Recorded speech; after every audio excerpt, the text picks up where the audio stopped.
Introducing the First Alert Radar Network. With up to 10 times the resolution of other local radars and technology that can pinpoint right down to your street. First just got faster. Live from Augusta, we're watching News 1226 at 11. A big welcome home to the NASA astronauts returning to Earth after 8 days turned into 9 months in space. We have more on the big return coming up. And the First Alert weather team is tracking some strong winds for tomorrow. Your First Alert forecast with meteorologist Mikhail Hannah Harding in moments as well. But first, we want to say good evening. I'm Courtney Hicks. Thanks so much for joining us. We begin tonight in Aiken County. After months of uncertainty, we now know the fate of the Wagner Fire Department after the Aiken Council meeting this evening. Your Audrey Dickherber has the latest. It's an issue we've been following since November, and in some cases, the Wagner Fire District says could be life or death. But tonight, a decision has finally been made. It's been a fight worth fighting. And it's been a long fight with multiple town council and county council meetings. After the county has really gone back and forth, they've decided to give us an opportunity. And all we're going to do from here is continue what we're doing, providing good fire coverage, excellent fire service to District 16. For the next 6 months, the Wagner Fire District will be under what the county is considering a 6-month probation period, leading up to when the other fire departments will need their contracts renewed too. And there's so much when it comes to a volunteer fire department as far as certifications and equipment and everything else, and it's a lot to keep up with. But they've assured us that they're going to be able to do that, so we're behind them. We're behind them 110%. Having support from council members and the community with a petition that had over 400 signatures to save District 16. Wagner Fire District is going to have a contract that is very consistent, if not almost identical, to the previous contract of Wagner Fire Department.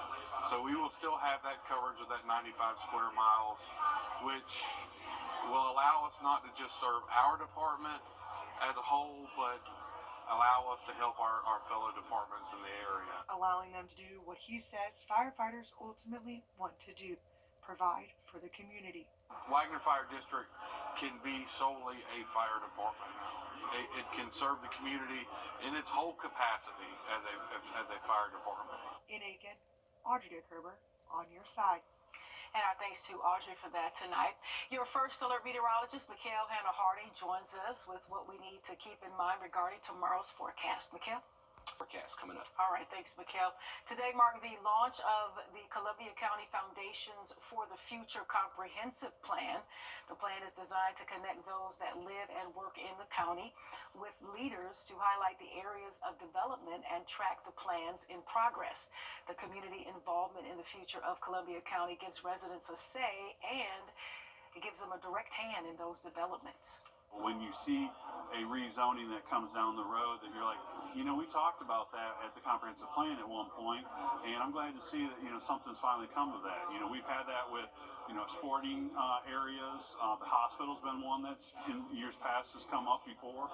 So, it's a valuable input opportunity.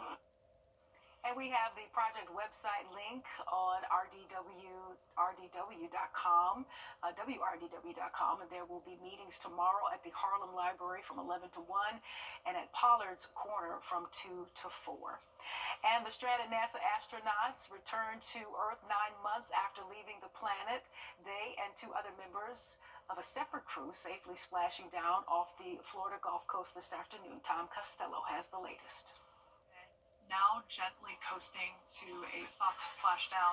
Finally, after 286 days and more than 121 million miles, Butch and Sonny's original 10-day mission has come to an end. And splashdown, Crew 9 back on Earth.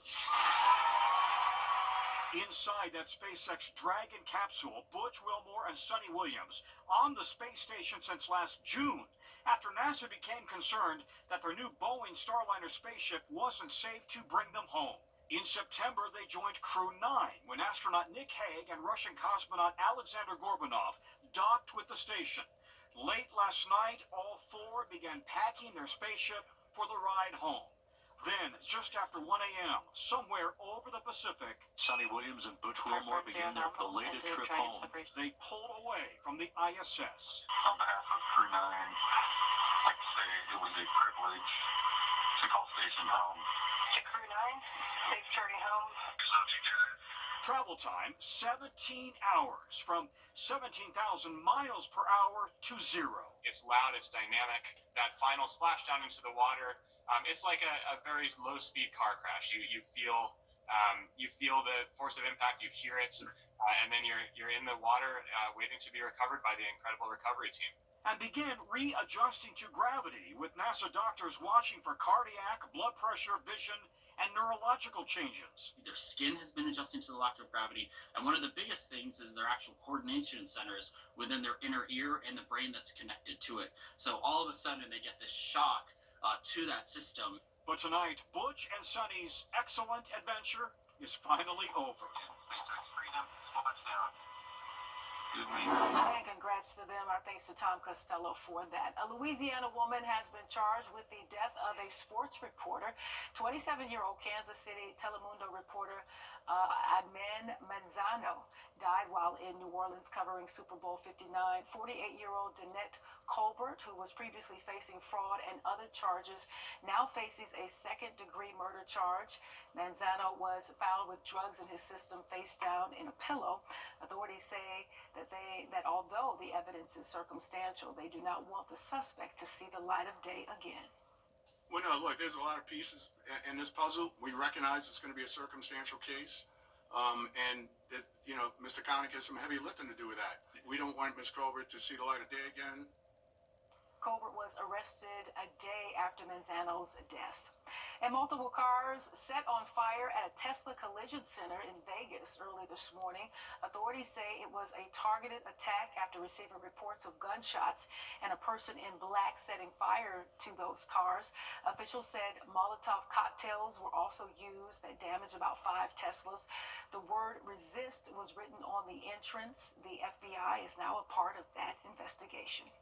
Is that violent acts like this are unacceptable regardless of where they occur, and specifically to those who might think that something like this is justifiable or potentially even admirable. We want to let you know it's a federal crime. We will come after you, we will find you, and prosecute you to the fullest extent of the law. And it is not clear if the incident was connected to others involving Teslas across the country. And the FBI says we should take extra steps to protect Outlook, Gmail, and other popular accounts after healthcare and other industries were targeted with ransomware called Medusa, breaching the data of hundreds of victims. Some advice to stay protected include being cautious when downloading links from social media and emails, and download your important data so it's still accessible in the event of a hack. And a groundbreaking for Augusta's first ever tiny home village is set for Brief cool down toward the end of the week, but talking about middle and upper 70s, maybe even an 80 mark comes in there by Sunday. We're going to be in for good weather here for the weekend. Just the morning lows, those will consistently stay kind of like they are right now in the 30s and 40s. So we'll get much more of the planner leading into the weekend coming up shortly. 6:02. The future of Wagner's fire department has finally been settled. Since most of its staff quit in November, leaders in surrounding counties worked to make sure that emergencies were still being handled. After multiple town council meetings, a decision has been made on what to do next. Here's Taylor Martin live now at the Aiken County Council building where that decision was made last night. Taylor, what do leaders have to say? Well, Nick and Ashley, they decided the Wagner Fire District will be under a 6-month probation period. Now, that 6 months will lead up to when the contracts of surrounding fire departments need their contract renewed as well. The fire department had enough support from leaders, but also from its community, with a petition with over 400 signatures to save District 16. Aiken County leaders say the contract in these 6 months is almost identical to the one the Wagner Fire Department previously had, allowing the fire district to cover 95 square miles and help out any neighboring fire departments. There's so much when it comes to a volunteer fire department as far as certifications and equipment and everything else, and it's a lot to keep up with. But they've assured us that they're going to be able to do that, so we're behind them. We're behind them 110%. Now, interim fire chief Adrian Pilot says this allows for him and his team to do exactly what they want to do, which is serve the community. Taylor Martin live there at the Aiken County Council building for us this morning. Thanks, Taylor. Augusta's old jail could have turned into a justice center or an innovation hub, but instead the site is an empty lot. 5 years later, an empty space sits next to Gordon Highway, and this is what it looked like before. The city ordered a study be conducted to figure out what the land could be used for, like commercial or residential. The results have been returned, and it's neither. It found that the development in that area is a low priority and recommended an innovation hub or a park. We have to see unified city leadership in order to make anything happen here. So that means getting the elected leaders and the staff on the same page, getting the city ready to support a streamlined development process, thinking through the incentives that the city might have to offer, how the city can make it more viable for a developer to come in. For a short-term solution, the study recommended using the empty space as soccer fields, a farmer's market, or a mini golf course. City leaders did not take any action on what they'd like to see. Augusta commissioners decided their own local homestead exemption. If your child is heading off to kindergarten next year in Richmond County, here's a heads up for you.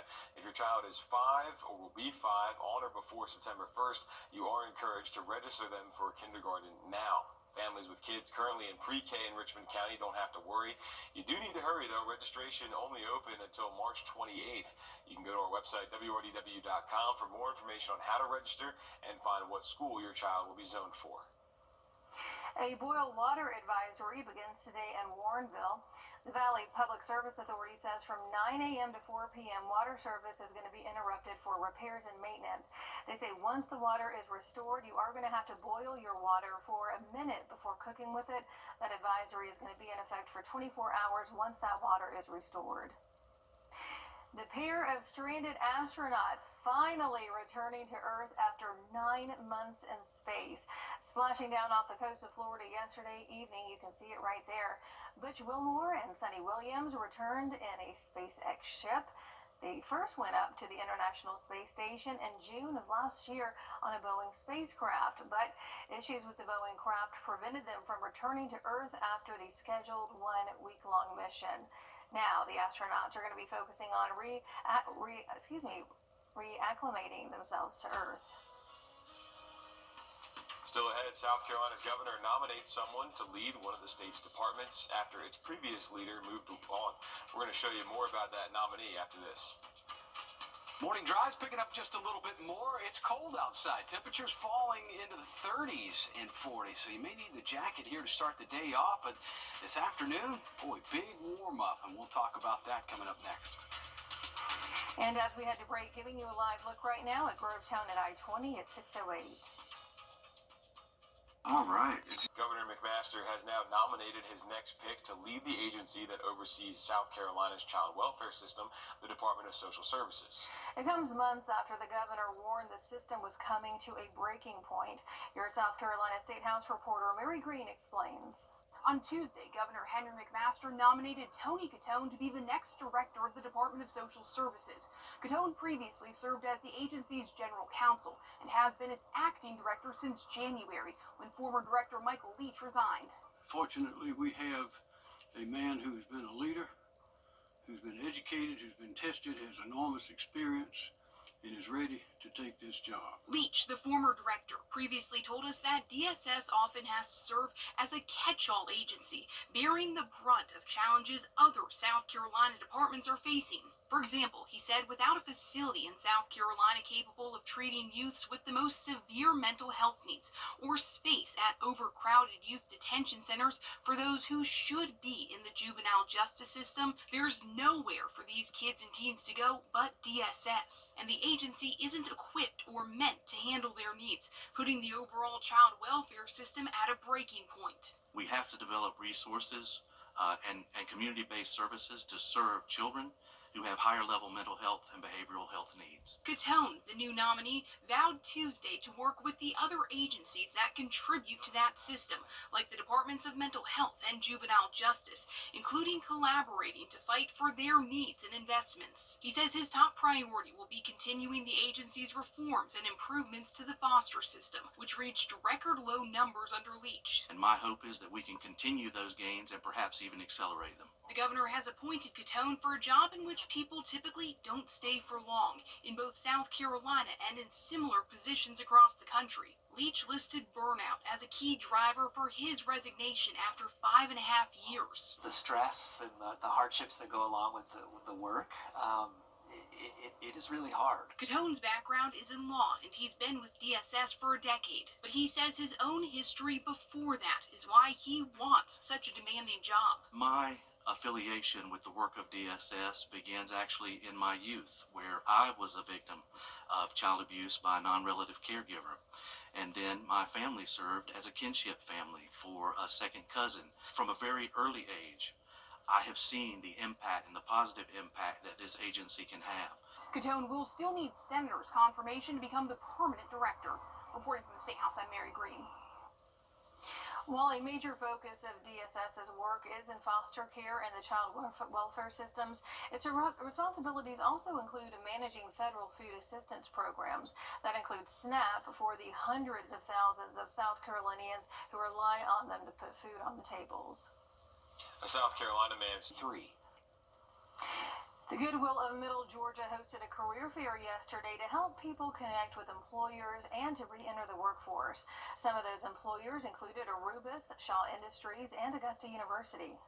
The reason we do that is because each individual, they have different jobs that they're looking for. Some are looking for manufacturing, some are looking for food service, some are looking for education. So we know that one individual will maybe look for one job and another individual a different job. So we want to showcase just a plethora of jobs so they have jobs and employers to choose from instead of just having just a couple.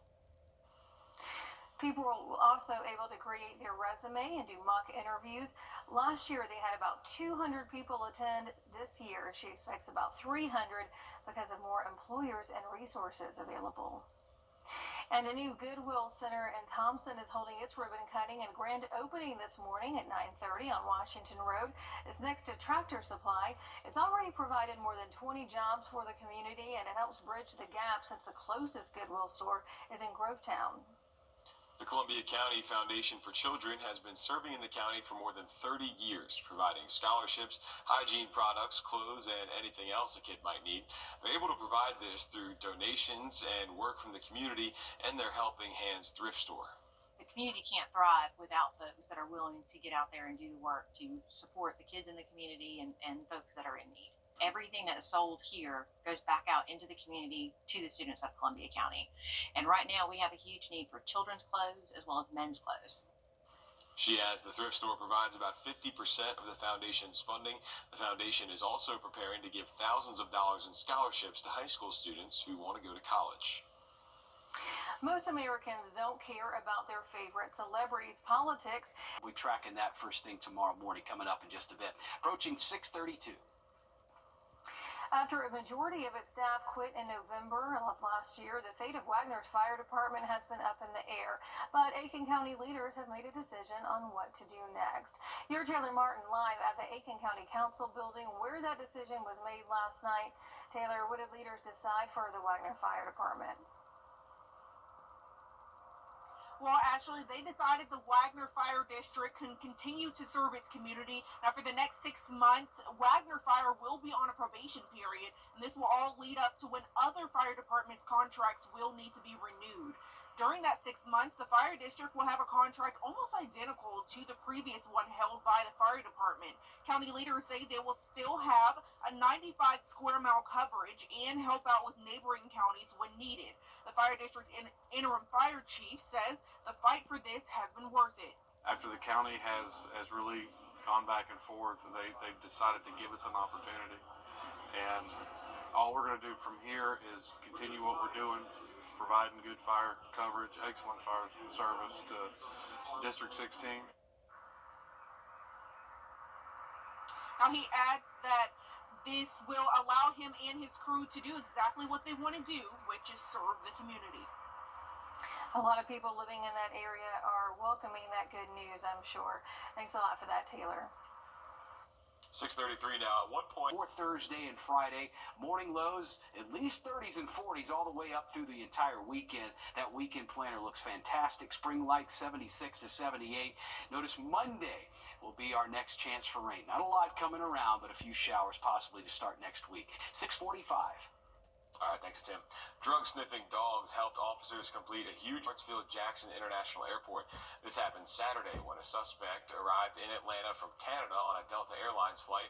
Customs and Border Protection used their Beagle Brigade to check the suitcases and found 36 pounds of meth and nearly 5 pounds of fentanyl. Homeland Security is now handling the case. Accusations that insurance companies are pocketing premium payments and jacking up prices for homeowners. Now, Georgia lawmakers are demanding a thorough investigation after Florida authorities found companies were profiting off hurricane victims. Georgia State House reporter Abby Casoris reports from Atlanta. Democrat State Senator Nabila Islam Parks thoroughly convinced that insurance companies are ripping off Georgians. And the one person with the power to launch an investigation, Insurance Commissioner John King, appears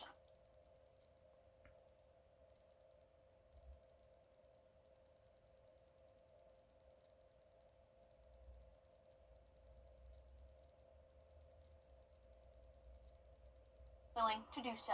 And it just recently went up about $41. Increasing insurance costs, increasing frustration. Showers possibly to start next week. 6:45. All right, thanks, Tim.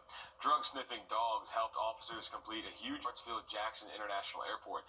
This happened Saturday when a suspect arrived in Atlanta from Canada on a Delta Airlines flight. Customs and Border Protection used their Beagle Brigade to check the suitcases and found 36 pounds of meth and nearly 5 pounds of fentanyl. Homeland Security is now handling the case.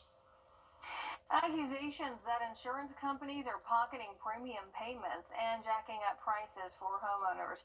Now, Georgia lawmakers are demanding a thorough investigation after Florida authorities found companies were profiting off hurricane victims. Georgia State House reporter Abby Casoris reports from Atlanta. Democrat State Senator Nabila Islam Parks thoroughly convinced that insurance companies are ripping off Georgians. And the one person with the power to launch an investigation, Insurance Commissioner John King, appears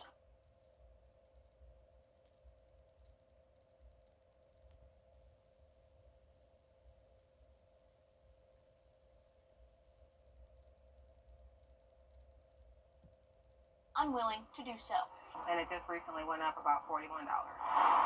Increasing insurance costs, increasing frustrations. I pay $266 a month. It used to be $150. A study from NerdWallet found Georgia drivers are paying more than $3,000 a year, more than most states. In Georgia, homeowners paying hundreds more. It should tell us where it's going. Democrat State Senator Nabila Islam Parks penning this letter to Insurance Commissioner John King to investigate insurance companies in Georgia. He needs to do his job. The Florida Office of Insurance Regulation found after Hurricanes Michael and Irma, insurance companies reported a loss of more than $400 million, while they diverted more than $1.8 billion to affiliated companies.